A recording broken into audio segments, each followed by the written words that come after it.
again. Hello, everyone. Thank you for having me this evening. I'll try to make this as quick as possible because I would want this to be a very casual conversation to answer any questions that you folks may have. And I'll try to answer them to the best of my ability to help you folks. But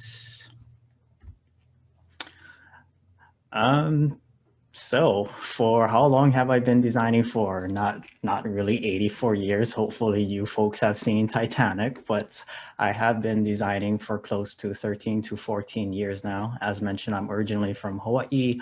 I went to a very small community college, got my degree in web design, and just to show off a little, this is the very first thing I've ever designed in school, my very first web design project, typos and all.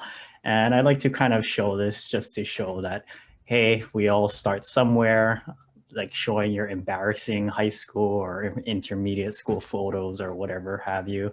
But this is where I started. And thankfully over time, hopefully things have improved for me. So within Hawaii, well, during my time there, started working on web design, building and coding websites. I went back to the community college I graduated from, and I actually taught HTML and CSS for several semesters. But for me, after being stuck on an island for so long and never really leaving, I decided it was time to leave. So packed my bags up. I bought a one-way ticket to San Francisco with no plans and with no job. And I just told everybody in my network, hey, I'm moving, help me, I don't have a job. Thankfully, as you've probably heard, timing is everything. So within all of that messaging, someone connected me with someone through Apple. So I got a full-time contract role at Apple. Fast forward, I decided that wasn't the job for me. I didn't like sitting in traffic for 4 hours a day going to work. And that landed me at my current role at Lyft. And our mission statement, improving people's lives with the world's best transportation. I've been there for 3.5 years now.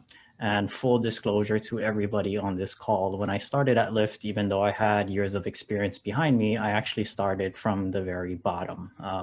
As what we would call an IC, an individual contributor, level 3. So that's like the very bottom. And then I had a very steep ramp up to where I am today. So hopefully I can walk you folks through that journey if you folks have questions about that.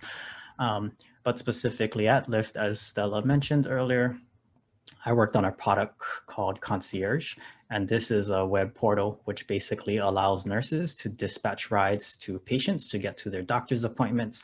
So anyone on this call, if you can imagine your grandmother or grandfather needs to get to their doctor's appointment, you have school, you can't drive them, they don't have a way to get there, they don't want to take public transportation, a nurse can call them a ride to get to their appointment and back.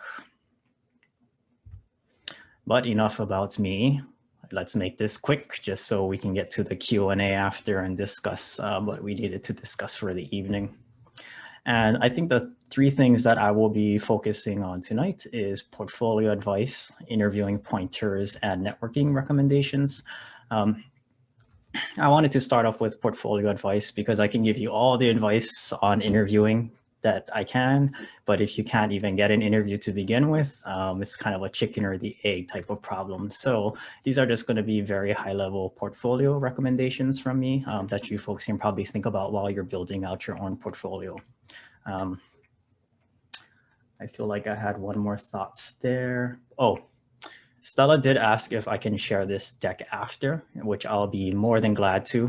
But for the portfolio advice section, I'm going to be omitting that from the slides when I do share it out because it does have other people's work and I want to respect their privacy. But I will share out everything else. Cool. So first off, portfolio advice. So first, as soon as you land on somebody's portfolio, I'm just going to pause here and you folks can look at the 2 different screenshots, the one on the left and the one on the right. As you probably hear, designers or recruiters will spend about 5 minutes or less reviewing your websites. And they don't want to be spending time reading through a ton of things or having to struggle to read anything. So if you're to compare the one on the screenshot on the left to the one on the right, I'm assuming, or I'm hoping, most of you would be more gravitated to the screenshot on the right. So in this example, I just wanted to show off your design skills, show off your qualities. On the left, it's kind of just run-on content, but on the right, it's a little bit more personable. It's showing who they are. They're a product designer and they're a student at NYU, and mentioning that they're at NYU shows their location. One other thing I would recommend on the right-hand side, though, is to, if you're going for an active role or position, just saying that, hey, I'm a student looking for an active internship or an active job right there. That way, if someone does land on your website, they instantly understand who you are and that you are actively looking for a job. Next, your about page. It's all about me, me, me, me, me. So again, a couple examples on the left. Scanning is very difficult. It's just a couple of paragraphs. I don't think it really makes you want to read through this content, but on the right, the individual has broken down the content a little bit into bits and pieces of digestible information about them. And some things for you folks to think about when you're writing your about page. A lot of people like to, as I review portfolios, a lot of people like to write the same thing over and over again. I'm a product designer. I love pushing pixels. I solve problems through user research. And I kind of tell them, well, every product designer writes that. If I were to switch my name with Jody's name or Stella's name or whomever's name, it shouldn't be applicable to everybody, but how can you make your biography sound unique to yourself? So sometimes I mentioned, what if your best friend were to write about you in like 3 sentences? What would your best friend say? What would your mom say about you or your dad? What are unique qualities to yourself, unique quirks to yourself that make you stand out? So those are kind of things to think about as you're writing your bio about yourself. These are just kind of bonus layouts I wanted to show. So on the left, this designer has put their resume within their about page. That way I don't need to click and I don't need to open a resume and read through everything. But again, as you can see under the experience section, it's very quick and digestible information to read. It's not paragraphs of things that the individual has done. And this is a time for you folks to have fun with your layouts, your typography, and display different types of information. And on the right-hand side, to be a little bit, again, more personable, I usually recommend showing a picture of yourself or showing pictures of things you like to do. Pictures speak 1,000 words. I do realize, though, some people are pretty private and they don't like to have any pictures of themselves online. That's fine. But I think it is nice if you do get a chance to just show pictures of your hobby or things that you like to do in your free time. Now, this is rather difficult, but if you can add humor to your content, it's very funny. So I had to interview this individual for an internship, and this page really caught my eye. I shared it on Twitter. I got like 1,000 likes on this, and they're like, you should hire this guy. So basically it's like self-deprecating humor. So it's like, oh, here's some testimonials from some people that I've worked with. And it's like, can we please talk about something else? I've worked with, I'll just call him Dan. I've worked with Dan a lot, not by choice though, and Dan, never heard of him. So again, this is inserting humor into your about page or your biography, and it makes you a little bit more memorable. However, be mindful with this. If this isn't really your shtick, don't force yourself to try and be funny. And lastly, your work. When you're showing your thumbnails or your portfolio or your case studies, shall I say, on your website, on the left is what I usually see a lot of, is just a thumbnail of the work. But my question is this a website redesign? Is this a brochure? Generally, what is this? But versus on the right, in this thumbnail, it has clear involvement of what this is. Pay Favor is the name of the company, what it is, end-to-end mobile design for gig economy, and in really small text. It's much larger in real life, but just saying product design, other types of things that made him involved with this project, and a clear call to action to view the case study. And sometimes users will be on a mobile device looking at your portfolio very quickly. And if you just see the work on the left, they may just scan through it versus the one on the right. There's a clearer call to action to click in and to view your work.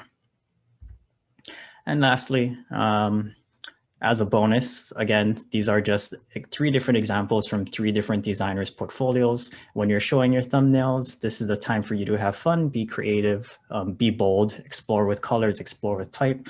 So on the top left, Airbnb projects, the bottom left, showing the project, showing these little, I guess, what we like to call chips or within the thumbnail with their project involvement. And lastly, on the right-hand side, this is a little bit more experimental, but it was like a vertically scrolling website with their portfolio.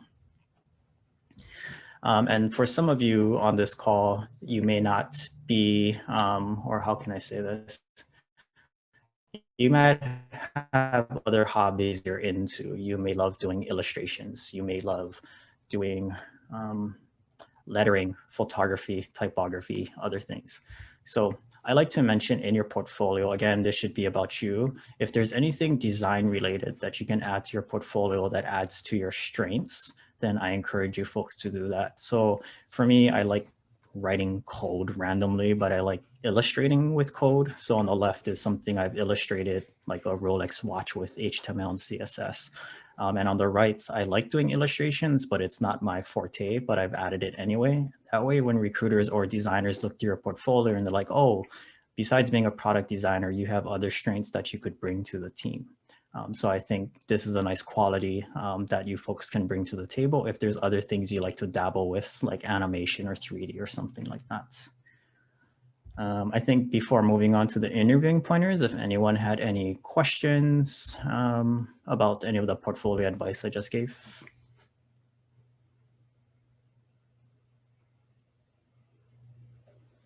Sweet. All right, I'll move to the next topic. Now the juicy stuff. All right, interviewing pointers. So how do interviews actually work? So for a lot of people that I speak to, they have no idea how these interviews work. And what I'm about to share with you is through personal experience and through my best interpretation of how other interviews work at other companies. But if you're going for a product design role in the Bay Area, this is what most of the larger companies do. So they will start with a portfolio group presentation. So actually, let me back up from here. If I want to go through the full process, first you'll have a phone call with the recruiter. Then you'll have a second phone call probably with the recruiter. Then they'll set you up with the hiring manager or design manager. Then you'll do this on-site interview, and then you'll hear back from them whether you're going to be getting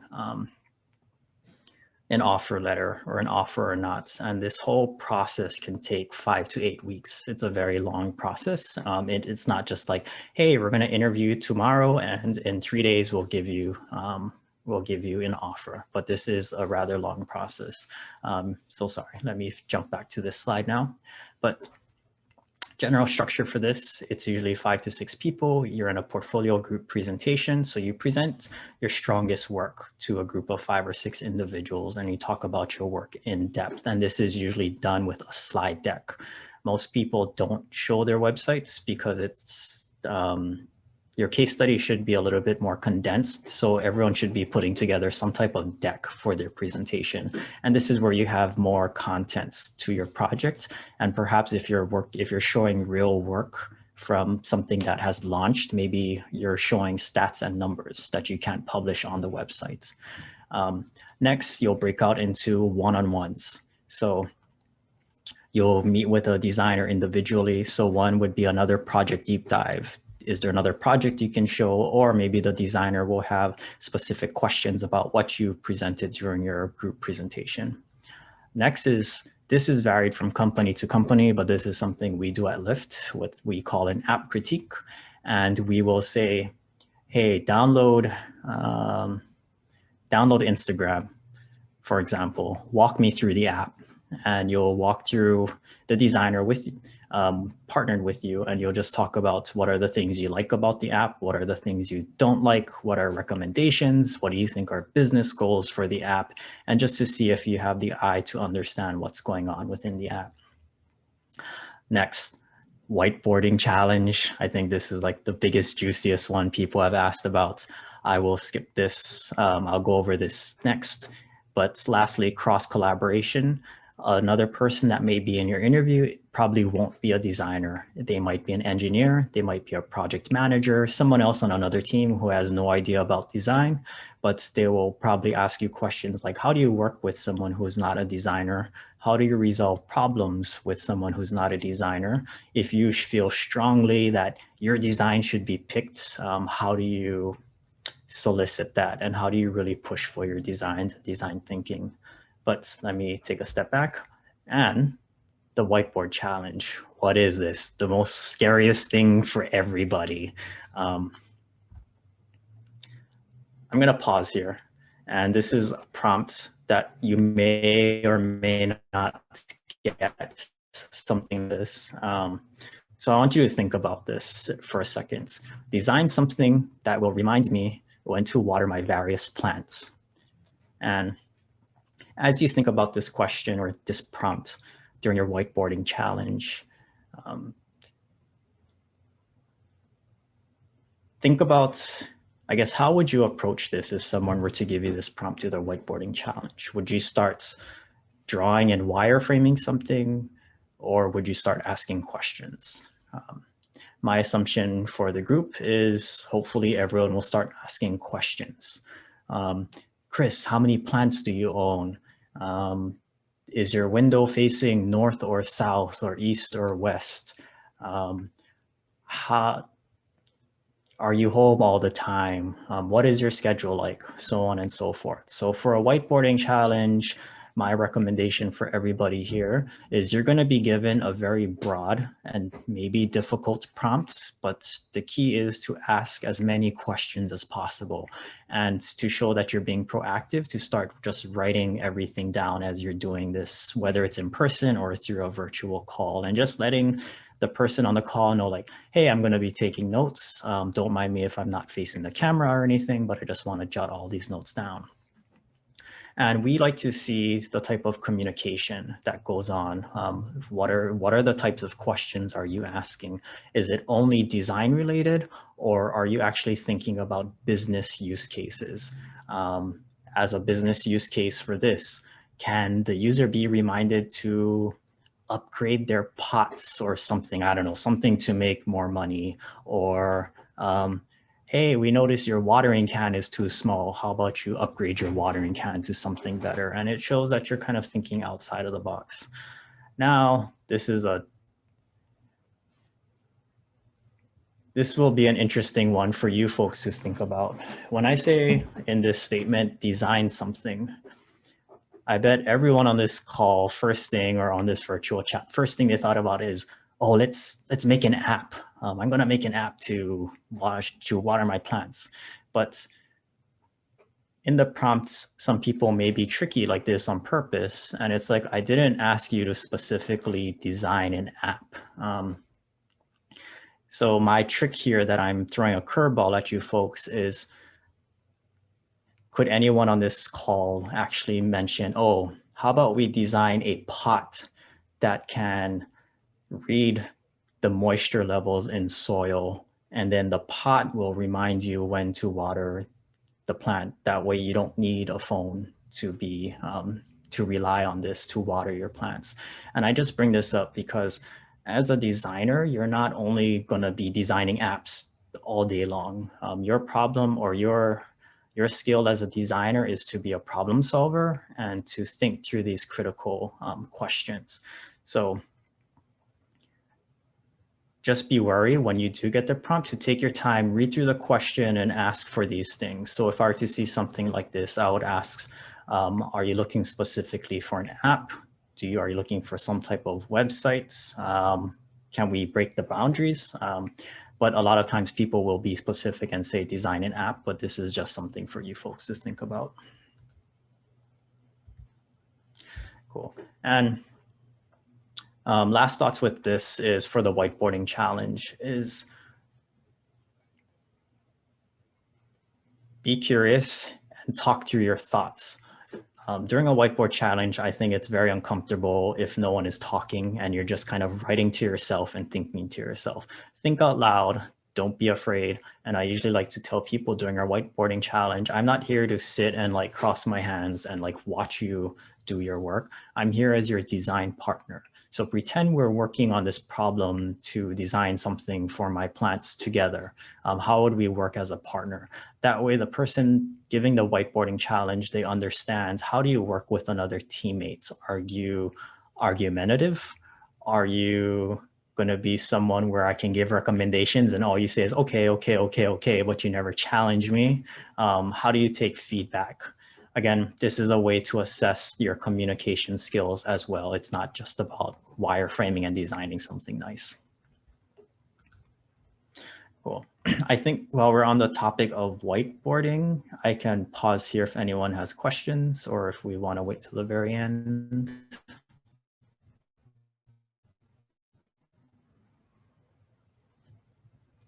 Cool. Alrighty. Now, when you're at the interview, hopefully you'll have time with their interviewees to ask questions. So I always tell people I'm talking to, if they're going in for an interview, to come with thoughtful questions. And it just shows that you're invested in the interview and in the job, and you're not just there to take up space. So when I say thoughtful questions, these are some very common ones I hear. Can you describe your typical day as a designer? This is a very loaded question and a very hard question to answer. What applies to me as like a senior designer may not apply to someone as a junior designer. So it might be really hard to relate to what's going on. But one question I did hear that you can think about that I think is easier to answer is like, what's one thing you enjoy about your job? Not only do you learn more about the designer, but you learn more about the company itself. Another example, do you have a good design team? Of course, I think most people say, yeah, that's why I work there. We have a great design team. But something that will make the designer think a little bit more is like, what are some strengths and weaknesses about the design team? Or if you could change one thing about the design team, what would it be? Again, just trying to dig in to get a little bit more thorough responses. And lastly, what type of benefits does your company offer? If you're asking this during an interview, I think it's a little strange to kind of be that concerned about those types of things early on. But things I like to hear that shows who you are as an individual, like, can you speak to company culture, equal pay, and diversity? And I want to just pause for a bit on the diversity thing. I'd like to tell people when they are interviewing to trust their instincts. If you're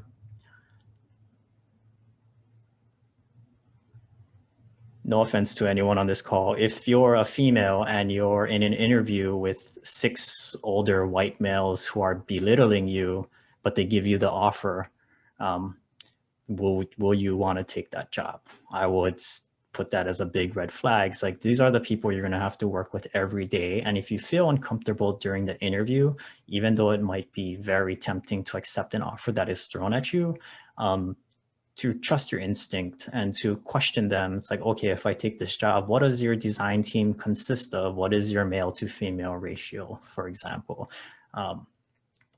So that's just something I wanted to call out very quickly during the interview. Oh, Chris, we do have a question. We have any tips for the remote whiteboard challenges? That's something I don't have too much of a tip on, unfortunately. I think every company will run it and host it differently in terms of tooling and everything else. Sometimes I think for our interns, for the whiteboarding challenge, we will actually give you the prompt, I think, a week beforehand, and we'll tell you, you have a max of 10 hours to work on this. And for your portfolio presentation, you're going to spend half the time presenting your whiteboard challenge and what you did, and the other half of the time doing your portfolio presentation. But unfortunately, I'm sorry, I don't have any tips for that. Good question.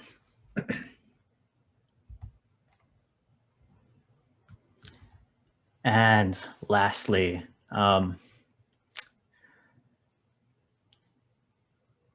so now this is, you're in the final round, and this is the interview questions that I've gathered from other people that I've heard from different companies. So these are the juicy parts. Once you've made it to an interview, we know that you're all good designers, that you're the shit at your craft or whatever. But now during an interview, the things we really want to know about people is what makes you you. Again, communication is key. How do you communicate, and what's your communication style? So just quickly going through some example questions you folks can kind of think about. Again, this deck will be shared after, and this will be all included within the deck. But what's your design process like when working on a project? I'm sure everyone on this call has a very different approach. Do you go online and start searching for other examples from competitors? Do you start to wireframe first? Do you like to write questions? Do you send out a survey? Again, what is your design process like as an individual? How do you deal with conflicts between a cross-functional partner or even a teammate? So if you folks are working on a 6-person project in different groups, who's the decision maker? How do you come to the decision? Are you fighting with people all the time, or do you just sit back and say nothing all the time? How do you do user research, if any? Are there any techniques? If you're sending out surveys, how many are you sending? How are you getting your questions? How are you sending it out? So on and so forth.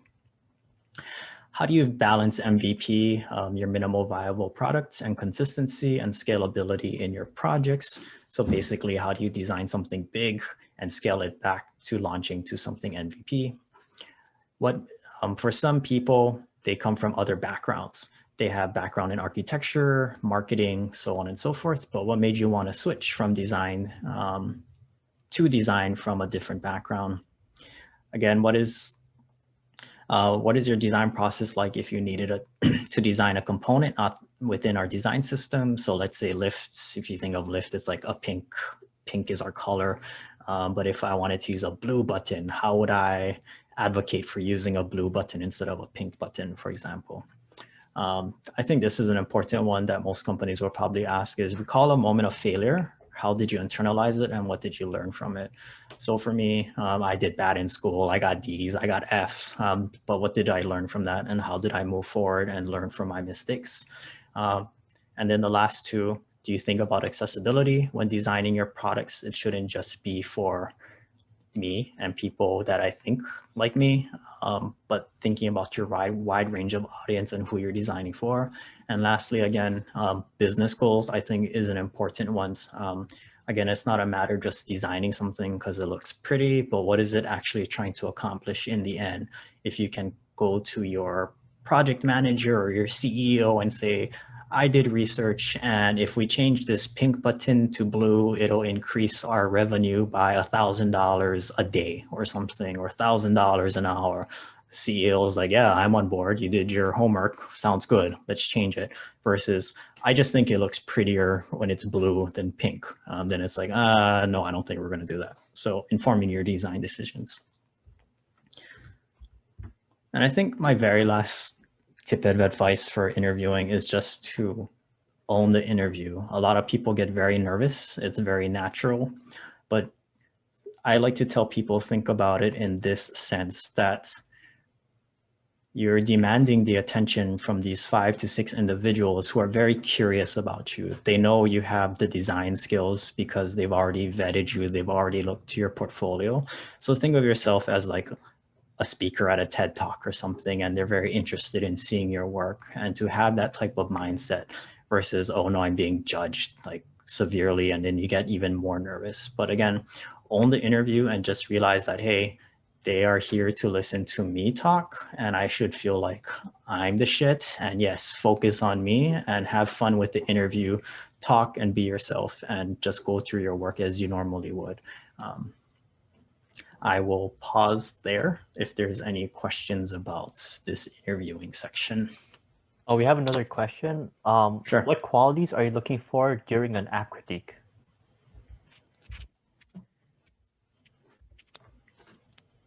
Good question. So I'm normally running the app critique myself. Several qualities, I'm probably regurgitating my words, apologies, but one is communication. If I need to work with you and we need to look at our competitor's app, let's say Uber, we open Uber's app, how do we communicate to like, oh, I like what Uber is doing here, or I don't like what they're doing here, or this is very interesting, why did they do that? So one is just, again, communication. How do you speak about your thoughts? Are you clear and concise and just say, oh, I don't like that, and then move on? Or do you say, I don't like that because the text is too small to read, and my recommendation would be to increase the text size for legibility. And when this prompt comes in, it comes in way too fast. I don't have time to read it. And when it exits too fast. How do I get back to that prompt? So seeing how detail oriented you are with certain things. And when I give the app critique, sometimes I like to give what I call a golden path. What is it the user is trying to accomplish within opening the app? So example, Instagram, take a picture, post it, write comments,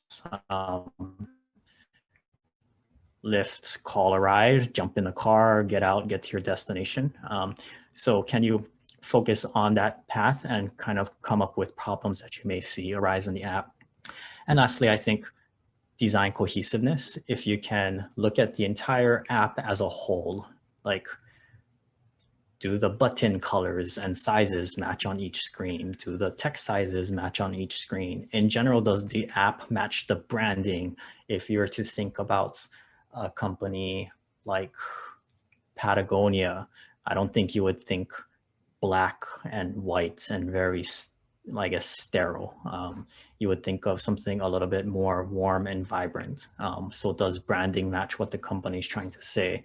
And again, I think an important one which designers do fail at sometimes is business goals and saying, I don't like this prompt blocking me from doing my task, but at the same time, I understand that someone in marketing may have wanted to have this prompt here to invite newsletter signups to collect email addresses or something. So again, business goals, I think, are very important as well, like why some design decisions were made. And I hope that answers the question. Cool.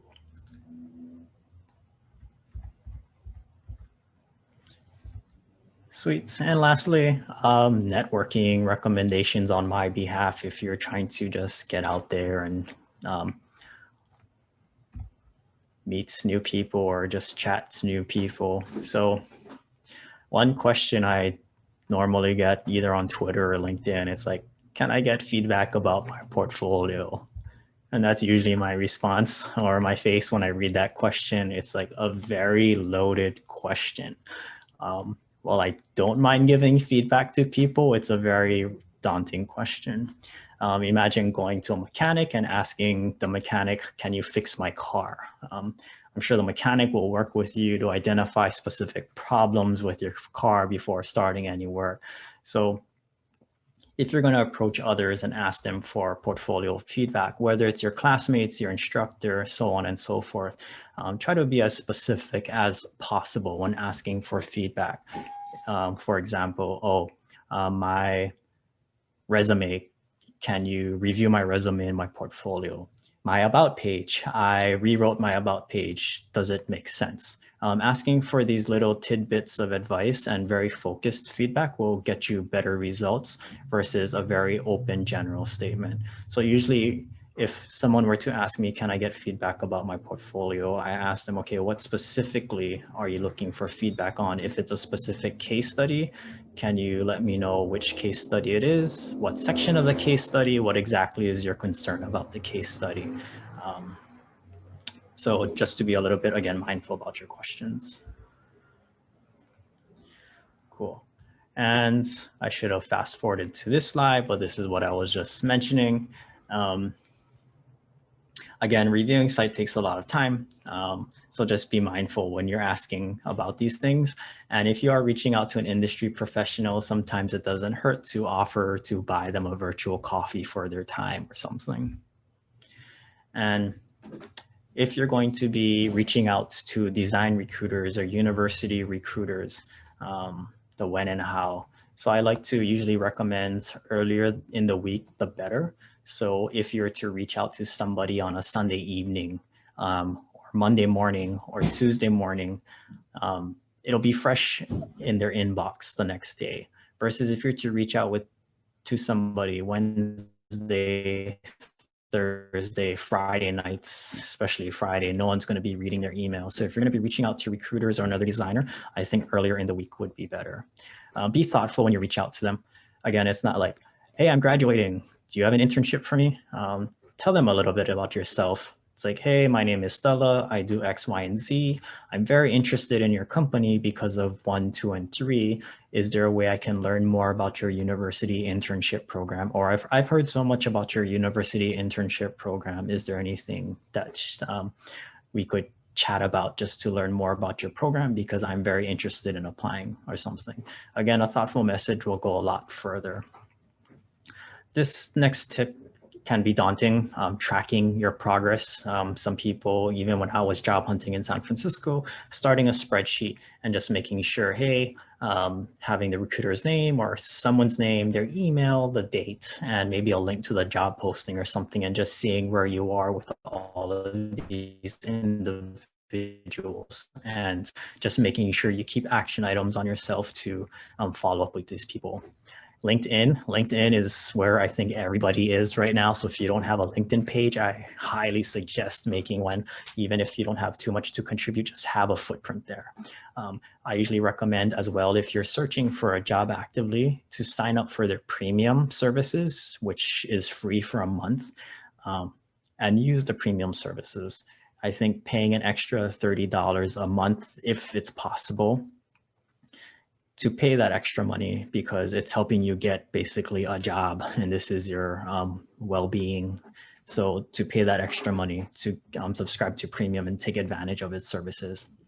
And lastly, ADP list, as mentioned. If you haven't heard about this, this is amazing designer list, and on this site, there's several hundreds of mentors all around the world, actually, and they have their links set up, and you can schedule a time with anybody to get career advice, portfolio advice, so on and so forth.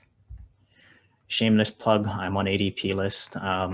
So if anyone wants to book a time with me, feel free to ping me on LinkedIn or whatever else, but I encourage everyone on here, if there's a company you've been interested with, perhaps you can find somebody on ADP list to chat with them and see how it is, or if they have any openings, or just to expand your network. Now, lastly, moving forward, resources. Now what? What can you folks do next? So these are a couple of resources that I like to recommend. First is Muzzly. It's a Chrome extension that every time you open a new tab in Chrome, you'll get like an RSS feed from all these design websites, all these different resources. I think it's like very helpful. They have it for Safari as well. Next would be Twitter. Create a Twitter handle. There are hundreds of designers on Twitter, and it's so easy to just follow somebody and join an active conversation. And this is where I think jobs are posted so quickly. There's not even a job post on the website. They'll just be like, hey, I'm looking for like a product designer. Do you know of anybody? And then you can just quickly tweet and respond. So I encourage you folks, if you have the time, to look into Twitter. If you're trying to increase, do I have any favorite designers on Twitter? Good question. Let me try and follow up after. With Daily UI and Collect UI, if you're trying to increase your portfolio and what you have on your portfolio, Daily UI is a bunch of email. Actually, you'll get an email every single day with a different design exercise, very lightweight. One is design a newsletter, sign up flow, or design a music player, design a calendar, design a, I don't know, there's a thermometer or something. There's tons of things on there, but this will help kind of increase your design thinking as well as hone in on your design skills. And Collect UI is a library of all the things from Daily UI. So I invite you folks to look at that. Next, if for you readers in here, I'm full disclosure, I'm not a reader myself, but I do recommend this book called The Art of Persuasion. There's a carrot on the cover of the book, but this book talks about how you speak to others and your communication style. I think this is really important as a designer, because if you design badass work, but you can't present your work, you're going to fall apart. And I've met with several designers who have really good work, but when it came to kind of interviewing, they kind of stumbled and they didn't know how to give their messages. So I highly recommend The Art of Persuasion. It's a pretty fairly easy read. Again, I'm not a reader, but I'm recommending it. So hopefully you guys find it insightful. Product improvements. If you're looking for more case studies to add to your portfolio, a lot of times designers will do like, I redesigned LinkedIn, I redesigned Facebook, but it's like, no, I don't want to go down that path because there's so many design decisions that's needed. But something like Zoom, I use Zoom every day, but I wish there was X, Y, and Z, and to write a case study about that and be like, okay, if I were to redo this feature on Zoom, or if I wanted to include this feature, this is what I would do. This is how I would think about it. Maybe you can even do real user research, send out survey to your friends. Like, how many of you use Zoom? How many of you wish you had this? And then do a fake case study. I like to bring this up because one time a person wrote a case study about a safety feature that was missing from Lyft. This was maybe like 2.5 years ago. And they're like, oh, Lyft should include this as a safety feature. And our VP of design saw it, and she actually reached out to him personally and was like, hey, I really like your thought process about this. How about we chat further? So you never know who's going to be reading your stuff. To quickly go down, volunteer with different design organizations. Again, that's going to be expanding your network. You never know who you're going to meet. There's a website called A Book Apart with quick, easy books. There are, I think, like 50 pages or less, and they all talk about different aspects of design, whether it's the business of design or typography, color, so on and so forth. The Future, Chris Do, he has online resources if you want to further your design education. It is rather pricey, I can admit that, but it is quality. And lastly, Smashing Magazine, if you're interested in going more into like the web space. And I think that about wraps it up. So I just want to say thank you, folks. Sorry, I went on and on and on and on. Hopefully you weren't too bored, but feel free to connect with me on LinkedIn, Twitter, ADP list, whatever, or you can email me. I do my best to answer everybody as thoroughly as possible. And even if I do read your message, give me time to respond, and I'll be more than happy to help anyone on this chat tonight.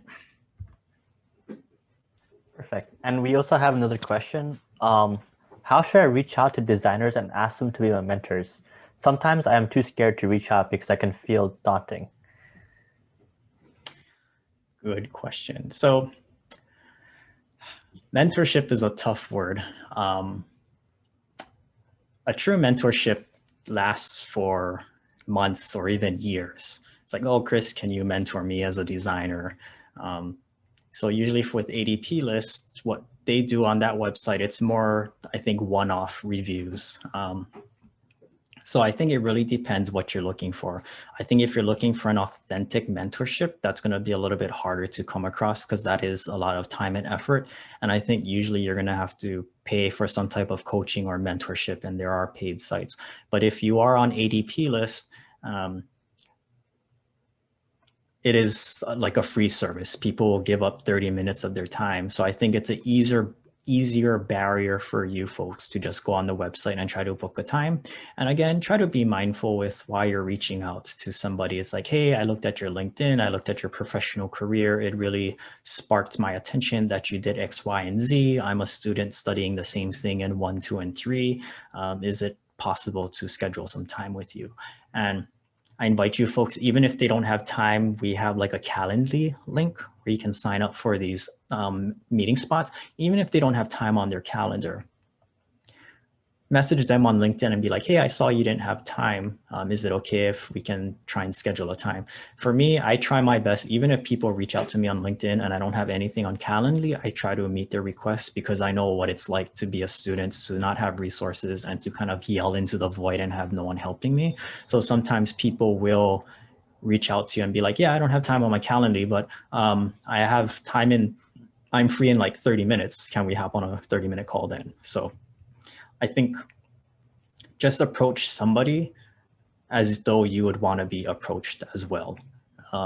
If don't try not to be too harsh, too brash, or but just come off as welcoming and friendly, and it's like, hey, yeah, I'm just looking for help.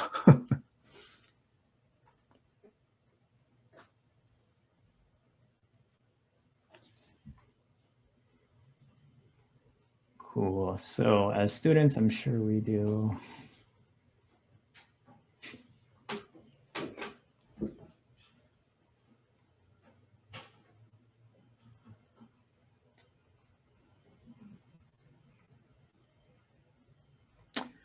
So Ivy, to clarify your question, what is the last question? Do you have any advice for our members that are actively recruiting, or actually, or do you mean like looking for internships? Yeah, I think I kind of meant like for those who are actively recruiting that might be dealing with imposter syndrome, because personally I'm graduating soon and I feel like hitting really hard. So yeah, I was wondering if you have any advice for students who may also be going through the same thing. I deal with this every day. I think even being on this call and dealing with imposter syndrome, I think this will just come with time, and something I'm trying to learn myself is just to be truthful and honest to yourself, and but to put your best foot forward. Like even in the position I'm in, people look to me to make like leadership decisions or product decisions. I'm just like, well, I'm not the person for that. But everyone is like, no, you are the person for that. We want to champion you, and you should be able to make these decisions yourself, and we'll follow you into battle or whatever. And I think the same thing with coming into this design craft. I think it's just being true to yourself and knowing, okay, everyone starts somewhere. I had to start somewhere. You're going to make mistakes. I made a ton of mistakes. I'm still making mistakes today, and it has taken me a while to kind of figure things out. But I think for me, at the end of the day, it is what it is. Don't be too hard on yourself. Social media, for better or for worse, you're always going to compare yourself to people out there. Everyone on LinkedIn is like, I got my new job, yay, I'm doing this, yay. Same on Twitter, posting all their pictures, Instagram, so on and so forth. But just to be mindful, like full disclosure to everyone here, I moved when I was 30, like I'm 36 right now. A lot of my teammates, they're like 26, 27, they're fairly young. Some of them just out of college, and it's like, holy shit, like I am starting so late in life. But I think in the end of the day, everyone has their own story. Anyone has their own journey to take. So to your best, and you may have to put in the extra effort to ramp up with design or to hone your craft in, but will you make that extra effort to try harder? Thank you. That was helpful. Yeah, and we have a few questions coming in. First up, any advice on practicing whiteboard design challenge?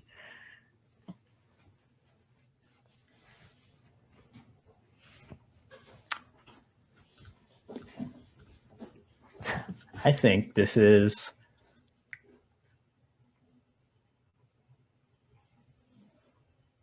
I don't have any advice. I think at the end of the day, you can read a lot of articles on Medium, or you can find a ton of articles what the whiteboarding experience is going to be like. And I think that will help kind of prep you. But until you actually go through the challenge in your first interview, you'll never know what it's going to actually be like. So like riding a bike, you can read as much as you want, but until you actually jump on a bike, fall off the bike, get up, try to put on training wheels, so on and so forth, you'll never know. So I do like to encourage people, for when you're starting off with your interviews, try to apply with places that you're not even interested in the first place. And that way you can take your interview. They're like, hey, we want to hire you, or we want to bring you in for an interview. Be like, okay, and this is your time to practice. That way, if you don't get the job, it's like, all right, cool. They didn't like me, or I learned, I stumbled, but I learned. And you won't feel so hard about it. A lot of times students are like, oh, I want to jump in and work for Google and Apple and Facebook. And it's like, okay, everyone wants to do that. Sometimes you'll get in, sometimes you won't, but save those larger aspirations for when you're actually really comfortable with interviewing, and try with like smaller startups or just again, random companies. That way you just get more used to the types of questions that they're asking, takes notes of the questions that they're asking of you. And I think hopefully with that, you'll get more comfortable with the whiteboarding interview. I smiled earlier because I'm like, I wonder if this is a good exercise for you folks to ask your teacher to do. Like, hey, let's do a mock whiteboarding interview for one class session and see how it goes or see how it would be ran. But again, I think there's a lot of resources online. It's just a matter of actually jumping in and doing it. Cool. Yeah, and another question is, sorry, what keeps you motivated in case you go through lots of rejection?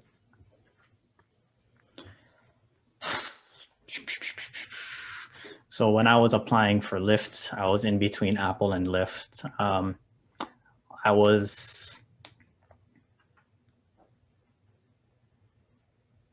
I think I applied to over 50 places. I spoke to another designer the other night. He applied to over 100 places. Motivation is a very tough one.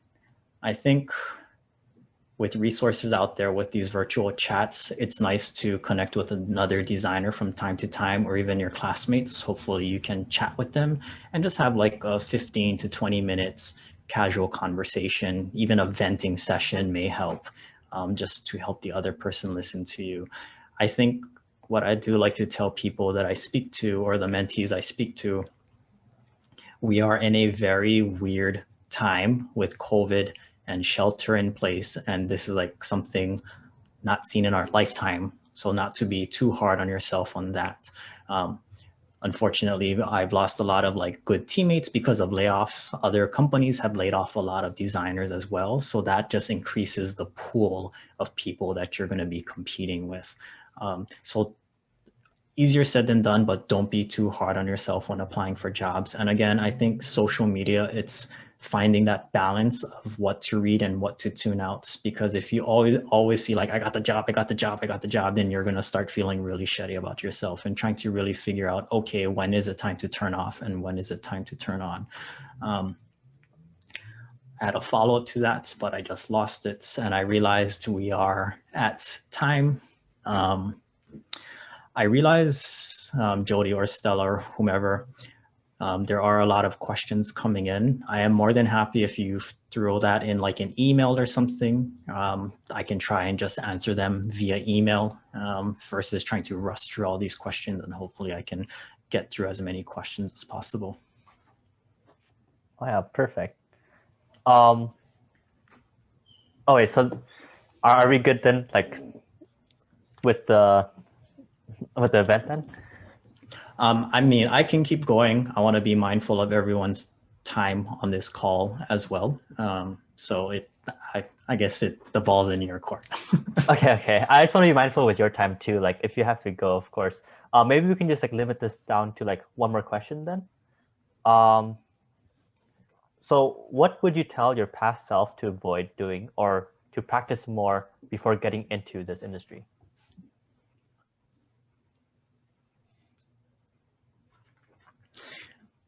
Completely unrelated to design, I would have two things actually. One is I'm a natural introvert, but one is to get used to talking. I've taken presentation skills workshops. I've taken an introduction to improv class, and it has made me feel so uncomfortable, and I was dripping in sweat. But you come out of it a better person, and you realize, okay, if you're going to want to network, if you're going to have to present to the CEO, if you're going to have to present to, maybe you're working at an agency, you have to present $1 million pitch to Coca-Cola or something. You have to get comfortable with talking, and you have to get comfortable with how you frame your presentation. If you're speaking to the CEO, they only have 5 minutes. They don't care how many people you interviewed for the user interviews or how many wireframes you made or how many mocks you made. They just want you to get to the point. So it's a matter of massaging your craft of communication. So I think first, again, I realize we're in this shelter in place and we can't meet up in person, but I don't know where to recommend this myself. But if you can look up any type of presentation skill workshops, if they have any online, it may be a couple $100, but it'll get you more comfortable with speaking. And I won't lie to you, you'll feel very uncomfortable during the workshop and have to talk into cameras, record yourself, scream, yell, make a fool of yourself. But at the end of the day, it'll get you more comfortable and break out of your shell and be uncomfortable with, or be comfortable with the uncomfortable silence we sometimes have to face. So I think that'll be my first one, is presentation skills. Second is writing. I hate writing, but I feel like 90% of my day is spent documenting shit. So I'm in Google Docs for most of the day. So every time you work on something, it's a matter of, can you communicate what you're working on and why? And you have to pass this doc around and get buy-in from everybody else, and making sure that you can write clear and concise messaging for everybody to read. This will boil down to your case studies as well.